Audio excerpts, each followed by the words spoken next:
یہ ہے ٹیسٹ، آزمائش، جس کے ذریعے اللہ تعالیٰ آزماتا ہے۔ تو آپ دیکھ لیں کہ یہ جو 6 چیزیں اللہ تعالیٰ نے اس آیت مبارکہ سورہ آل عمران کی آیت نمبر 14 میں گنوائی ہیں، اس میں پہلے نمبر پہ عورت کے فتنے کا، اس کی آزمائش کا ذکر کیا ہے۔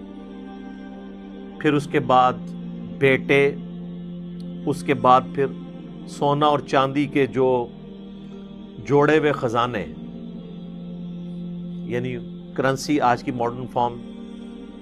اس کے بعد نشان لگے ہوئے گھوڑے، آج کی ماڈرن فارم مہنگی مہنگی گاڑیاں، اس کے بعد پھر چوپائے اور کھیتی، آج کل کے آپ پلاٹ سمجھ لیں، چاہے وہ زرعی اراضی ہو یا دوسری ہو، اور مال مویشی تو ہم ویسے ہی ایک ٹرم کے طور پہ استعمال بھی ہوتا ہے۔ آج بھی آپ اگر چلے جائیں جنوبی پنجاب کی طرف تو وہ مویشی کو مال ہی کہہ رہے ہوتے ہیں، وہ بھی ایک ذریعہ ہے۔